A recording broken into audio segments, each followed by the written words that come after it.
दुनिया की खबरें देखते हैं फटाफट अंदाज। प्रधानमंत्री नरेंद्र मोदी नई दिल्ली में अंतर्राष्ट्रीय आर्यन शिखर सम्मेलन में हुए शामिल। उन्होंने स्मारक सिक्का जारी करते हुए स्वामी दयानंद के सामाजिक कुरीतियों को तोड़ने के प्रयासों को सराहा। अजीत डोभाल दिल्ली में राष्ट्रीय एकता दिवस पर कार्यक्रम में हुए शामिल। डोभाल बोले, किसी राष्ट्र की असली ताकत उसकी सरकारों की ताकत से होती है। बांग्लादेश, श्रीलंका और नेपाल खराब गवर्नेंस के उदाहरण। पीएम मोदी सरदार वल्लभ भाई पटेल की 150वीं जयंती के मौके पर गुजरात पहुंचे। उन्होंने सरदार पटेल की 182 मीटर ऊंची प्रतिमा पर पुष्पांजलि अर्पित की। पीएम मोदी ने राष्ट्रीय एकता दिवस परेड में कार्यक्रम को किया संबोधित। पीएम ने कहा, सरदार पटेल पूरे कश्मीर को भारत में मिलाना चाहते थे, लेकिन तत्कालीन प्रधानमंत्री जवाहरलाल नेहरू ने ऐसा नहीं होने दिया।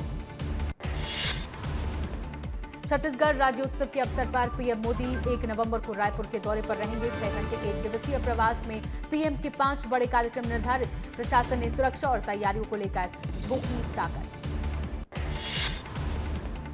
देवास जिले के खातेगांव विधायक आशीष शर्मा की माता सुशीला गोविंद शर्मा का निधन। मुख्यमंत्री डॉक्टर मोहन यादव अंतिम संस्कार में हुए शामिल। मुख्यमंत्री ने श्रद्धांजलि अर्पित करते हुए परिवार को कठिन घड़ी में धैर्य देने की प्रार्थना की।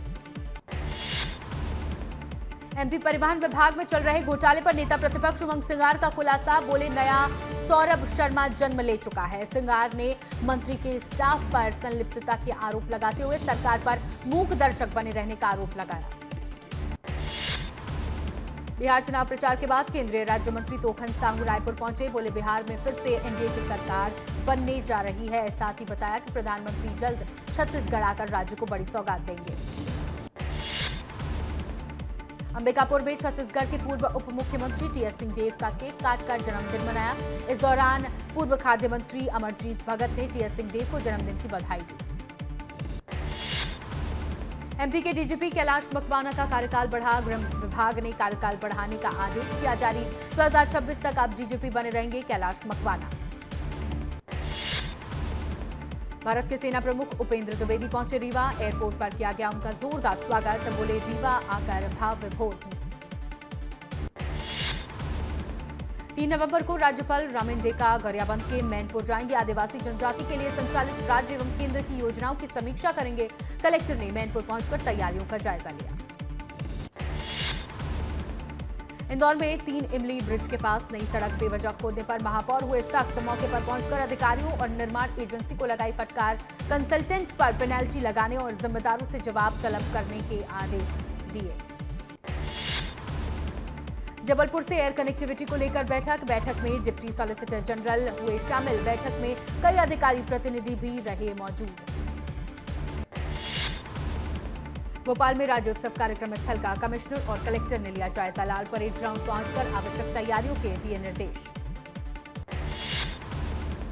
सतना में थप्पड़ खाने वाले गणेश कुशवाहा का बयान आया सामने। कहा, हमें थप्पड़ नहीं मारा गया, उन्होंने जरा सा मेरे कंधे में हाथ रखा, मारा नहीं है। सतना सांसद गणेश सिंह के थप्पड़ कांड के बाद अब सियासत तेज। कांग्रेस ने सांसद के व्यवहार और चरित्र पर उठाए सवाल। सांसद गणेश सिंह पर एफआईआर दर्ज कराने की बात कही।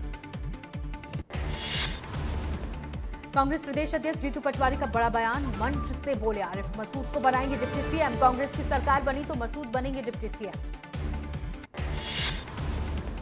दाऊद वाले बयान पर ममता की सफाई। कहा, मेरा दाऊद से कोई संबंध नहीं, दाऊद आतंकवादी था, है और रहेगा। रायपुर में डिप्टी सीएम अरुण साव का बड़ा ऐलान। राष्ट्रीय एकता दिवस पर की बड़ी घोषणा। 5 संभागीय मुख्यालयों में लगेगी सरदार पटेल की प्रतिमा। रन फॉर यूनिटी कार्यक्रम के दौरान की घोषणा। सुप्रीम कोर्ट का ईडी को नोटिस। ईडी से चैतन्य बघेल की गिरफ्तारी के आधारों पर मांगा जवाब। 10 दिनों के अंदर मांगा जवाब। निर्वाचन आयोग के निर्देश पर कोरबा जिले में एसआईआर प्रक्रिया शुरू। कलेक्टर अजीत वसंत ने दी जानकारी की प्रक्रिया 28 अक्टूबर से शुरू होकर 7 फरवरी 2026 तक पूरी की जाएगी।